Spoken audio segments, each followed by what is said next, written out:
of Gathering Blue. Now, in chapter 4, Kira is in this building and she has to defend herself. Well, a man named Jameson from the Council of Guardians is defending Kira against Vanderer. Vanderer wants Kira to leave so she can take the place where her house used to be. Jameson is reminding the Guardians that they make exceptions for the rules, because remember, Kira shouldn't have been kept alive, but they did. Kira is nervous the whole time and her leg is painful from standing. During lunch, Kira goes outside and sees her friend Matt, the one that speaks a bit weird. Matt tells her that him and his friends will help her rebuild her house if she's allowed to stay. After lunch, they continue the meeting with the Guardians, and Kira is holding a piece of cloth that she made when her mother was dying to keep her feeling happier. Because during this time, during the defense, she feels very nervous and very unloved. Chapter 5, Gathering Blue.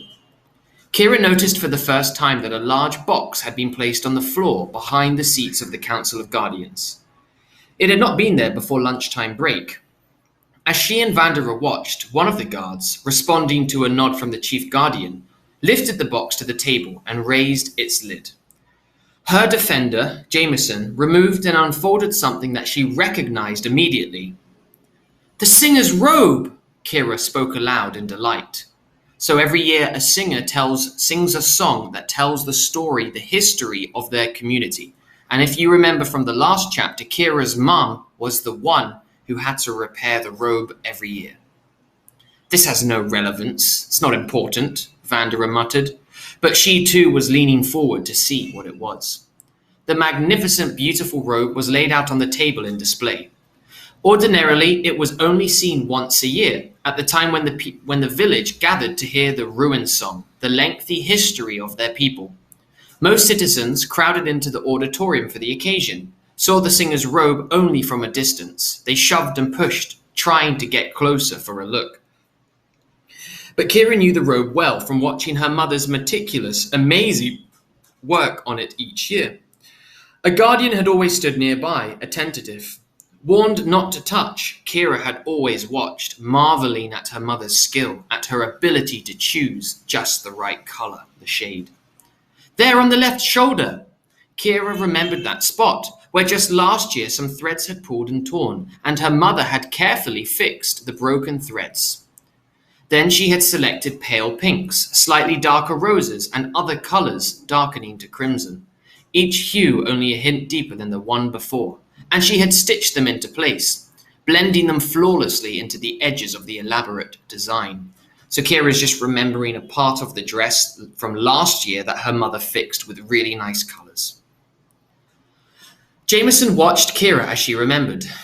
Then he said, "Your mother had been teaching you the art." Kira nodded. "Since I was small," she acknowledged aloud.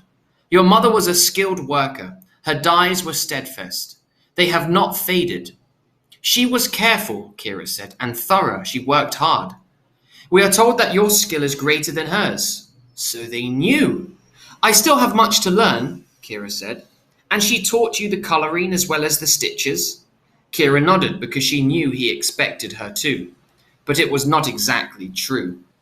Her mother had planned to teach her the art of the dyes, of creating colors, but the time had not yet come before the illness struck.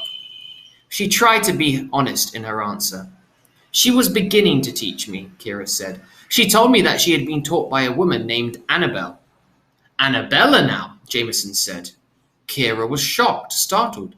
"She is still alive? And 4 syllables? Remember, the more syllables in your name, the older you are. Annabella.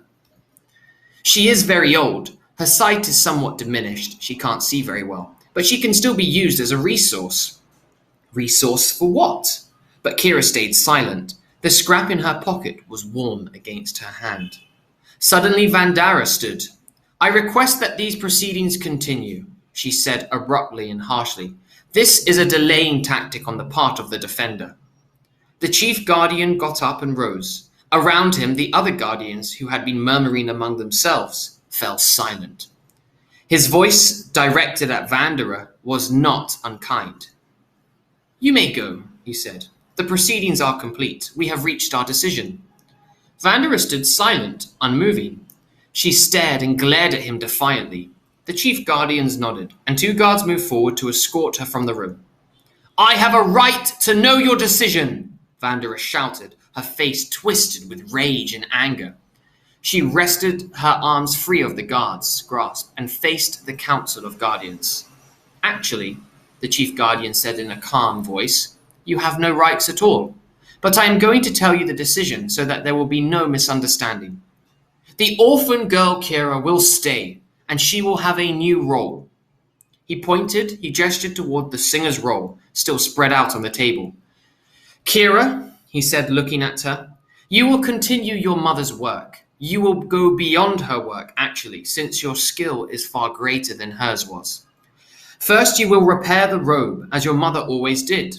Next, you will restore it, make it nice. Then your true work will begin. You will complete the robe." He gestured toward the large, undecorated expanse of fabric across the shoulders. He raised one eyebrow, looking at her as if he were asking her a question. Nervously, Kira nodded in reply and bowed silently. "As for you," the chief guardian looked at Vandera, who stood sullenly between the guards. He spoke politely to her. "You have not lost. You demanded the girl's land, and you may have it, you and the other woman. Build your pen. It would be wise to pen your tykes. They are troublesome and should be better contained." "Go now," he commanded. Vandera turned. Her face was a mask of fury and anger. She shrugged and pushed away the hands of the guards, leaned forward and whispered harshly, mean, to Kira, "You will fail, then they will kill you." She smiled coldly at Jameson. "So that's it then," she said. "The girl is yours." She stalked down the aisle and went through the big door. The chief guardian and the other council members ignored the outburst, as if it were merely an annoying insect that had finally been swatted away. Someone was refolding the singer's robe. "Kira," Jameson said, "go and take what you need. Whatever you want to bring with you. Be back here when the bell rings 4 times, and we will take you to your quarters, your room, to the place where you will live from now on." Confused and puzzled, Kira waited a moment, but there were no other instructions. The guardians were straightening their papers and collecting their books and belongings. They seemed to have forgotten she was there.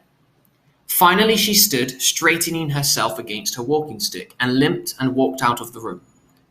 Coming out and emerging from the council edifice into bright sunlight and the usual chaos of the village central plaza, kind of like Centro in Barranquilla, she realized that it was still mid-afternoon, still an ordinary normal day in the existence of the people, and that no one's lives had changed except her own. So Vandera will get the area where her house used to be.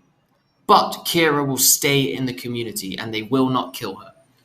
And they've given her a job in the community, so she feels good.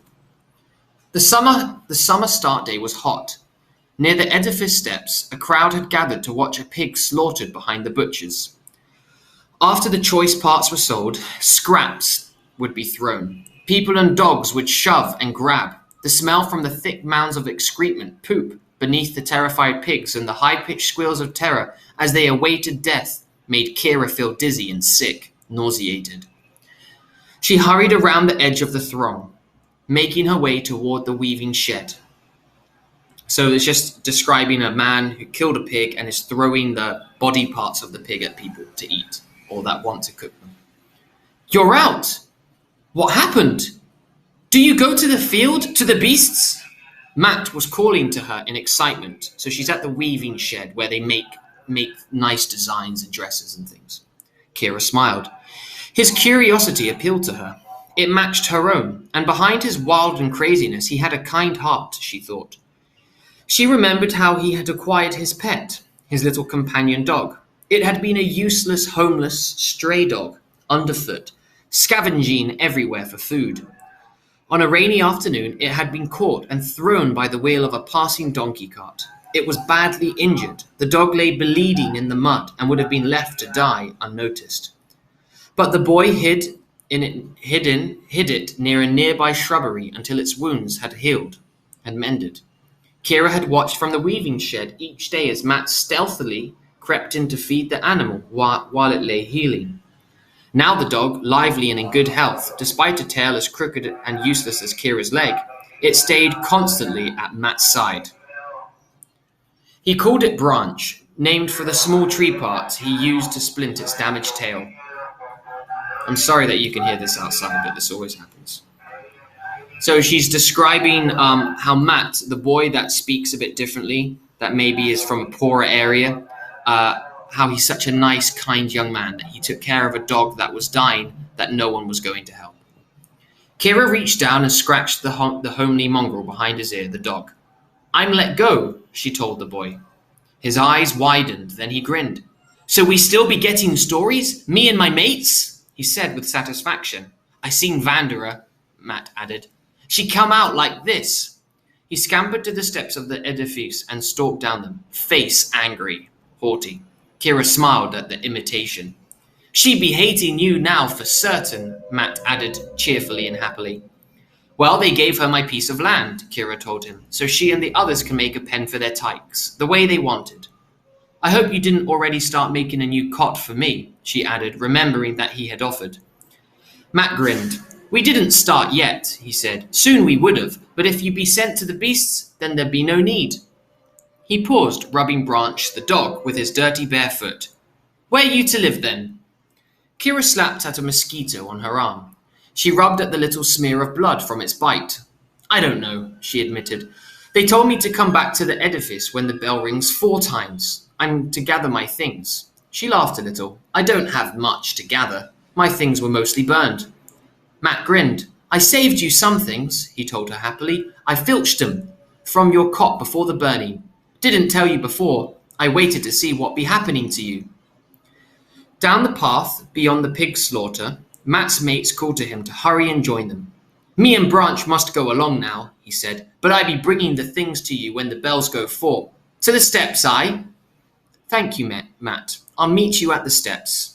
Smiling, Kira watched him go and his thin, scabbed legs churning in the dust path as he ran to join his friends. Beside him, Branch scampered, his broken stub of a tail wagging crookedly. Kira continued on through the crowds past the food shops and the noise of bickering and bargaining women. Dogs barked, a pair of them snarled, facing each other with bared teeth in the path, a dropped morsel between them. There are 2 dogs fighting over food. Nearby, a curly-headed tyke baby eyed both dogs warily, then deftly leaped between them, seized the bit of food and stuffed it into its own mouth. His mother, intent on her business at a nearby shop, glanced and looked around, and saw the tyke near the dogs, and seized him away, yanking and grabbing his arm and administering a sharp slap to his head when he was back at her side. The tyke smirked, chewing eagerly at whatever he picked up from the path. So she's walking back, and she's just describing that she sees 2 dogs fighting over food, and a baby steals it. The weaving shed was farther along, mercifully in a shady area surrounded by large trees. It was quieter there and cooler, though the mosquitoes were more numerous, more mosquitoes. The woman in the shed, seated in looms, nodded to Kira as she approached. "There's plenty scraps to gather," one called and gestured with her hand as her hands continued to work. It was the job that Kira usually did, the cleaning, the tidying up. She was not permitted to weave yet, though she had always watched carefully how it was done and thought that she could have, if they needed her. She had not been at the weaving shed in many days, not since her mother's illness and death. So much had happened, so much had changed. She assumed that she would not be returning now, that her status seemed different. But because they had called to her in a friendly way, Kira moved through the shed, through the clatter of the wooden looms at work, and picked up the scraps from the floor. One loom was silent, she noticed. No one was working there today. 4th from the end she counted. Usually Camila was there. She paused by the empty loom and waited until a nearby worker had stopped to reset her shuttle. So these women are all working. "Where is Camila?" Kira asked curiously. Sometimes, of course, the woman left briefly to wed, to get married, to give birth, or simply assigned to some other temporary job or task. The weaver glanced over, her hands still working. Her feet began to move again on the treadle. She fell, took a clumsy fall over the stream, over the river. She gestured with her head. "Doing washing. The rocks were mossy." "Yes, it's slippery there," Kira knew. She had slipped herself sometimes at the stream at the washing place. The woman shrugged. She broke her arm real bad. Can't be fixed. Can't be made straight. No more good for weaving. Her husband tried real hard to straighten up the arm because he needs her for the tykes and such, but she'd probably go to the field. Kira shuddered and shaked, imagining the torturing pain of a broken arm as the husband tried to pull it into a healing shape. She has 5 tykes, Camilla does. Now she can't care for them or work. They'll be given away. You want one? The woman grinned at Kira. She had few teeth. So there used to be this lady named Camilla. She slipped, she broke her arm, and now they probably might kill her. Because in this community, if you're different, if you have something wrong with you, they don't keep you alive. Kira shook her head. She smiled wanly and continued down the aisle between the looms. You want her loom? The woman called after her. They'll be needing somebody to take it. You're probably ready to weave. But Kira shook her head again. She had wanted to weave once. The weaving woman had always been kind and nice to her, but her future seemed different now. The looms clattered on. It's their machines from the shade of the shed. Kira noticed that the sun was lower in the sky. It would soon be the ringing of 4 bells. She nodded goodbye to the weaving woman and headed back along the path toward the place where she had lived with her mother, the place where her cot had stood so long, the place of the only home she had ever known. She felt a need to say goodbye. So that's the end of chapter number 5. Basically, it's the end of the discussion with the Council of Guardians between Kira and Vanderer. They say that Kira will stay in the community, she won't be sent away, and she will work somewhere, working on the dress. That's her new job, is finishing the singer's dress. However, Vanderer gets to keep the area where Kira's house used to be, where they will build a shed for the tykes to keep the babies. And so as Kira is leaving, she sees Matt, the young boy that said he would help her, saying that he kept some of her things because she has to go collect them. Then she is walking back to the shed where she used to help clean, and there's a lady there that's no longer there named Camilla who slipped and fell. So the lady says, hey, Kira, now's your chance. You can work here as well.